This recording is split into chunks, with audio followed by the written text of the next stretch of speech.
Bom dia, oitavo ano, tudo bem com vocês?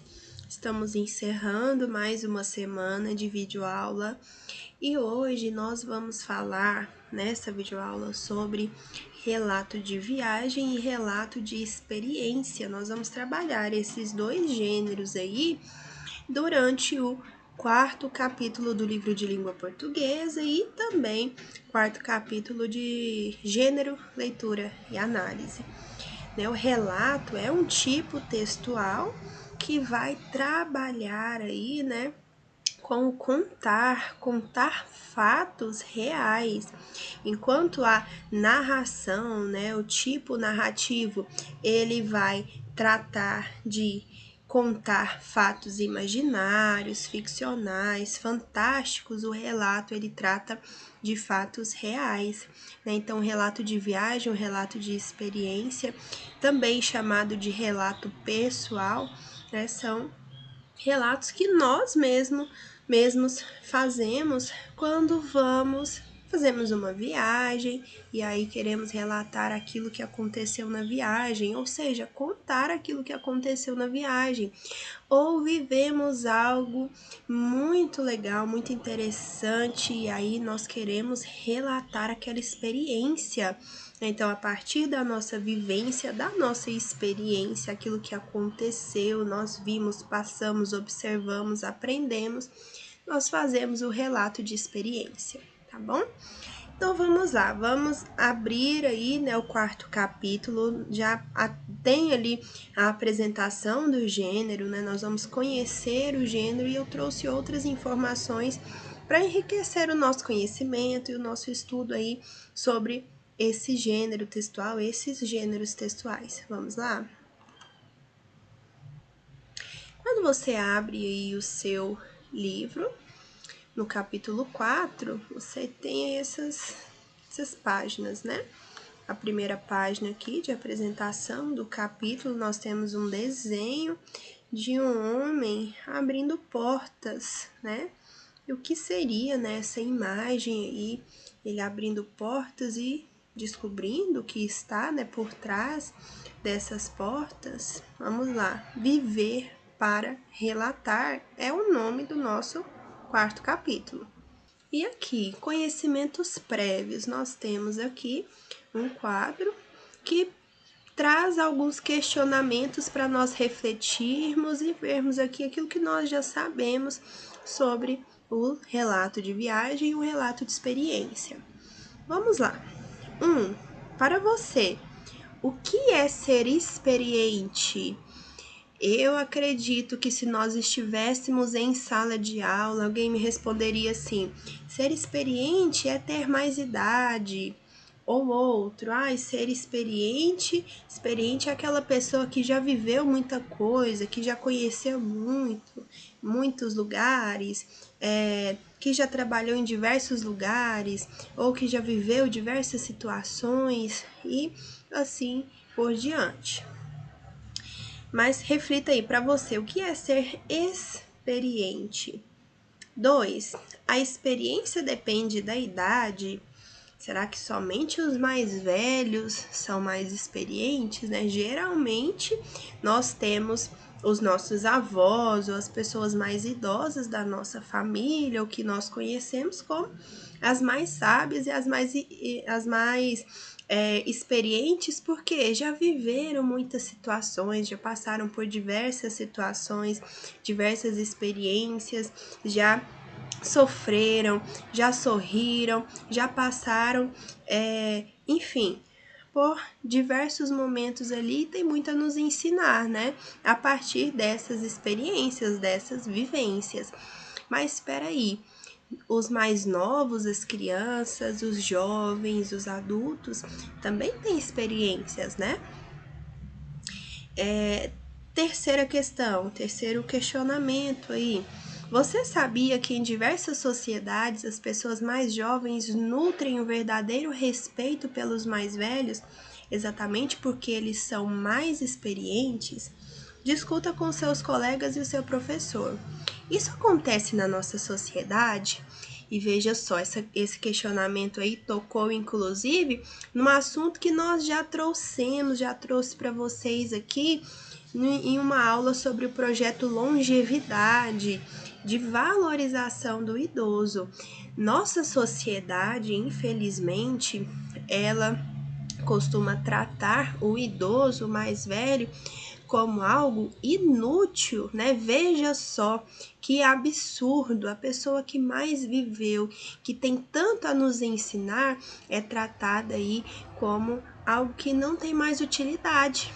Em outros contextos, em tribos indígenas, por exemplo, em outras sociedades, em outros povos, outras culturas, o idoso, ele é tido como sábio, né? Ele é muito respeitado porque ele é o experiente, ele é o que mais tem a nos ensinar, né?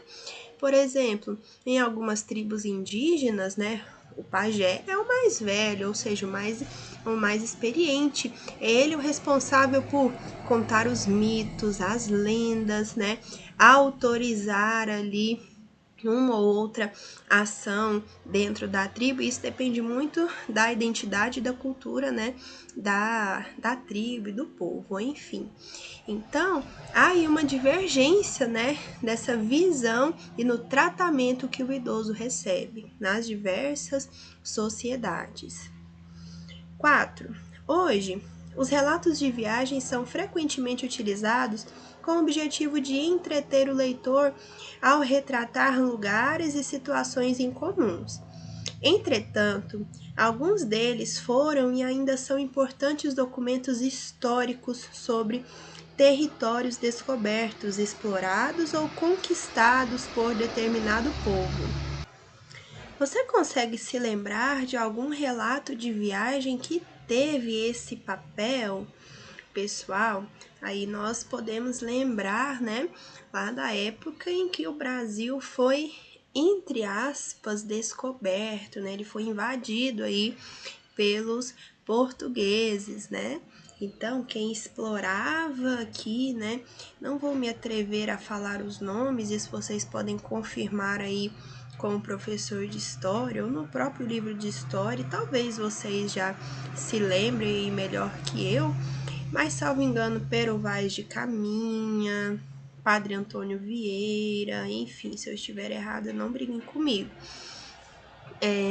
Eles iam desbravando, né, o país, né, o Brasil, e relatando o que encontravam, né, e mandando para a coroa, mandando para os portugueses, né. Então, veja só que importante papel histórico esses relatos de viagem não possuem, né? E outros aí, né? Que está perguntando se você se lembra de algum desses relatos que são documentos históricos. 5. Lidamos diariamente com diversos gêneros textuais. Muitas vezes os produzimos sem sequer percebermos. Os diários, por exemplo, apresentam textos do gênero relato de experiência. Você mantém ou já manteve um diário? Que tipos de experiência costumam ser escritas neles? Veja só, o diário.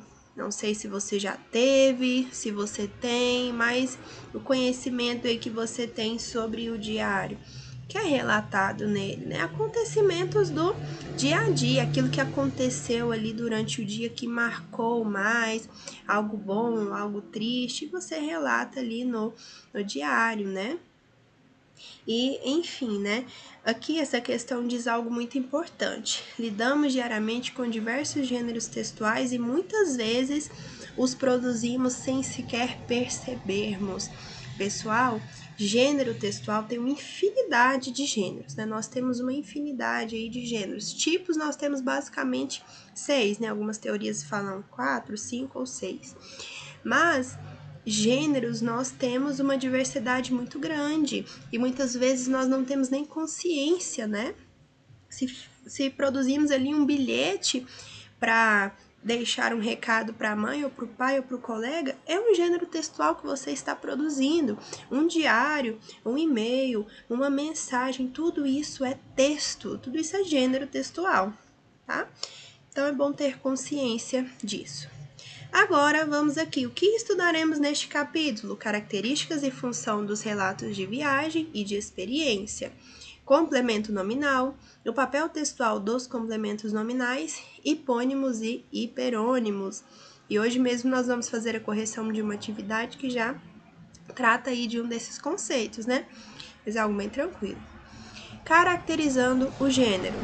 Neste capítulo, estudaremos textos marcados pelo relato. São os relatos de viagem e os relatos de experiência. A função desses textos é trazer para o leitor informações interessantes sobre essas vivências. Por essa razão, podemos dizer que esses textos são muito importantes, pois nos revelam detalhes de situações vividas que podem nos ensinar bastante. Na primeira parte do capítulo, analisaremos um relato de viagem produzido pelos jornalistas Sônia Bride e Paulo Zero, que visitaram os 5 continentes na intenção de identificar os efeitos do aquecimento global em lugares onde ocorrem os extremos do clima. Na segunda parte, estudaremos o comovente relato em que a jornalista Eliane Brum registra a experiência que teve ao visitar a Bolívia a convite da organização não governamental Médicos Sem Fronteira, MSF. Vamos conhecer esses relatos? Semana que vem, tá? Hoje nós vamos só conhecer aí esses gêneros, né? As características, a função e já fazer a correção de um texto que eu pedi para vocês lá no livro Gênero, Leitura e Análise. Vamos passar adiante. E aqui, o que é relato? Né? Relato de experiência, relato de viagem, mas espera aí, o que é relato? Eu preciso saber, né, o que é isso. Vamos lá? Aqui nós temos uma imagem cor-de-rosa e essa imagem vai nos conceituar o relato. Ação ou efeito de relatar, narração, descrição, explanação ou explicação feita oralmente sobre uma situação ou acontecimento. Relato de experiência. Mas nós não podemos restringir aí relato apenas a relato de experiência, tá bom? Mas, primeiramente, o relato é o que? É um tipo textual. O relato, muitas vezes, ele não é encaixado ali na tipologia textual, né? Ele é tratado ali como narração, descrição, mas o relato, o livro, né, que vocês trabalham, da editora Sucesso, ele trata o relato como um tipo textual. Então, ele que nós utilizamos, então nós vamos trabalhar com esse conceito. O relato é um tipo textual e ele vai tratar da realidade, ele vai contar ali os acontecimentos, né? Quando nós fazemos um relato, nós contamos os acontecimentos, mas baseados na nossa experiência, naquilo que nós vivemos, na realidade. Não relatos... relatos não contar aquilo que nós imaginamos ou inventamos, algo fantástico, isso já fica por conta do tipo narrativo. O relato, ele trabalha com a realidade. Então, é muito semelhante à narração, compartilhando basicamente as mesmas características, mas com um detalhe. Enquanto a narração tem caráter ficcional, o relato é baseado em fatos reais. Isso aí está lá no livro do 6º ano, em que se trabalha tipo textual. Então, quem fez o 6º ano aí com o livro da Sucesso já estudou isso daí, esses conceitos, né? Então, o relato é colocado lá como um tipo textual que é muito semelhante à narração. Porém, a narração, ela vai tratar de fatos ficcionais, o relato de fatos reais. E a narração, relato de fatos imaginários, fantásticos, ficcionais. Tanto que nós vamos trabalhar no livro de língua portuguesa, no início, ali, sobre um texto que ele é ficcional. E aí já fica essa crítica e esse questionamento. Peraí, isso é relato ou narração? Né? Mas há um porquê, né? Porque há características ali do relato de viagem, que é o que nós estamos trabalhando. Mas vamos mais à frente um pouco.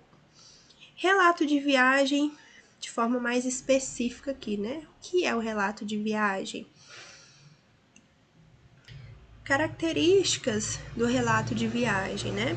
A história é contada por uma pessoa real, assim como são reais os fatos relatados. Então, a pessoa real trata ali de acontecimentos reais, né? Fatos reais, uma viagem que ela realizou, que ela fez. Conta-se um ou mais episódios significativos que aconteceram ali naquela viagem, né? O que aconteceu de interessante ali? Foi um episódio ou foram mais, né? Cada lugar que eu fui, houve um momento ali, uma situação interessante, relevante e foi colocado ali no relato, né? No relato de viagem. Descrevem-se os lugares e as situações vividas. Veja só, a descrição é um tipo textual, mas nós temos que ter consciência que os gêneros textuais, eles predominam, né? Um tipo, mas sempre há a presença de outros, né? No relato de viagem, por exemplo, você fala dos acontecimentos, né? Dos fatos que aconteceram, mas a descrição dos lugares, né, que você foi, aquilo que é mais interessante, que você descobriu, achou novidade, né? Então você conta ali, você descreve no seu relato também. Fornece indicações precisas de tempo e lugar, isso é importante. Quando você pega um relato de viagem para fazer a leitura, você vai ter ali essas informações, né, do tempo e do lugar, né? Por exemplo, vamos supor, é, é, vai ser relatado ali a viagem nas férias, né? Nas férias do final de ano. Então, nas férias de dezembro, fui passar o Natal na cidade de, vamos ser humildes aqui, né? Na cidade de Pirenópolis, enfim, e é relatado ali a viagem. E aí depende, né? Se for relatado algo que foi vivido em uma viagem à França, a Portugal, enfim. Então, são informações de tempo e lugar que estão presentes nos relatos de viagem. Nós vamos observar isso nos textos que fizermos a leitura. O autor expõe seu modo particular de ver e sentir os acontecimentos relatados. Veja só, o relato é feito a partir daquilo que a pessoa viveu, né? Portanto, há ali a apresentação do modo particular de ver, de sentir, de vivenciar aquela experiência, aquela viagem. A parte do texto é descritiva e parte do texto é narrativa. Veja só, mas nós não podemos confundir aí essa narração com a questão do tipo narrativo que vai tratar ali de fatos imaginários, ficcionais. Não, porque é o contar, né? Você vai contar o que aconteceu na viagem. A pessoa que está construindo o relato de viagem, ela vai contar aquilo que ela viveu, aquilo que ela conheceu e vai descrever, claro, né, os lugares e as situações. Os verbos e os pronomes são usados predominantemente na primeira pessoa. Nós não vimos aqui anteriormente que a pessoa vai viver aquilo, ela vai relatar a partir do seu ponto de vista, a partir da sua perspectiva. Então, tanto os verbos quanto os pronomes são utilizados ali na primeira pessoa, né? Os fatos relatados são apresentados numa sequência cronológica, certo? Eu li desde o início da viagem até o final dela. É claro que dando ênfase aos acontecimentos relevantes e importantes, né, que aconteceram.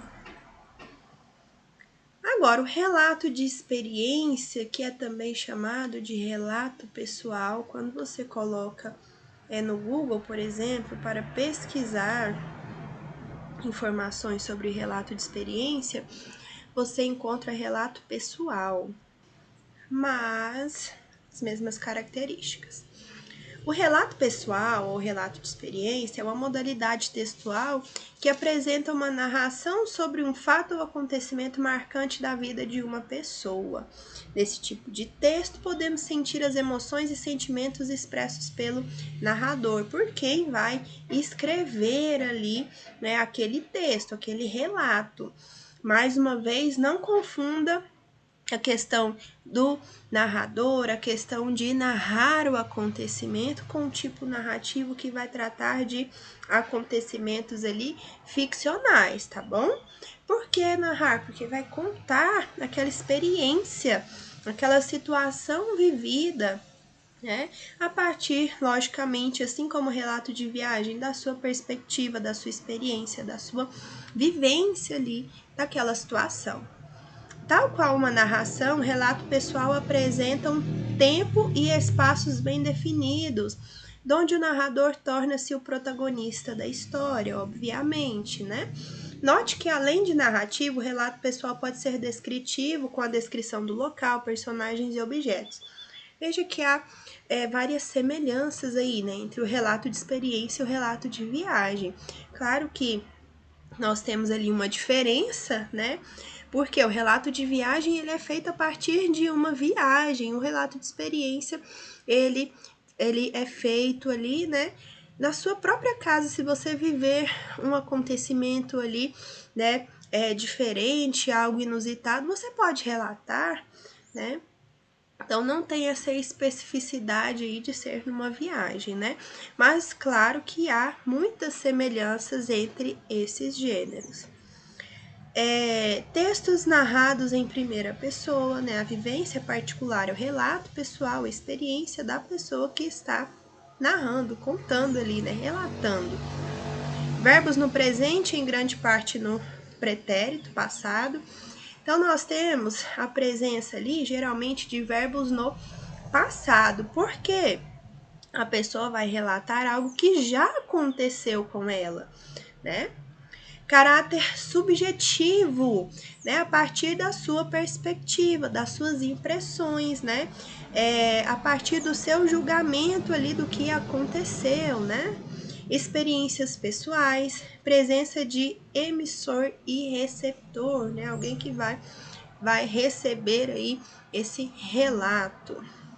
Então, pessoal, são características aí específicas, bem claras, que nós vamos observar de maneira prática durante o decorrer aí do capítulo, das leituras. Então, fique atento ao capítulo do livro de língua portuguesa, porque a apresentação ali do gênero, como nós vimos, o conhecendo o gênero, é um texto bem curto, né, bem conciso. Mas durante todo o capítulo nós temos quadrinhos ali coloridos que vão trazendo mais informações, enriquecendo aí o nosso conhecimento sobre esses gêneros e também nos próprios enunciados, tá bom? Então fique atento a todas essas questões, a todas as características que você encontrar, que você quiser pesquisar, se você quiser ir além, tá bom? Então, aqui nós ficamos com a nossa aula, vamos parando por aqui. Plantão de dúvidas, das 7 às 11, qualquer dúvida, questionamento, comentário, sugestão que você quiser dar para as nossas aulas aí de língua portuguesa, estou disponível no plantão nos dias em que temos aula, então fique atento ao horário de aula e ao horário do plantão. O e-mail para o envio das atividades, maxnayara@yahoo.com. Fique atento ao e-mail, tá bom? Cuidado principalmente ali no Yahoo, tá bom? Não confunda com o Gmail, porque geralmente nós utilizamos o Gmail, né? Mas o e-mail aqui da professora da disciplina de língua portuguesa é maxnayara@yahoo.com. E desejo que vocês tenham um ótimo dia, um excelente final de semana e até a próxima aula.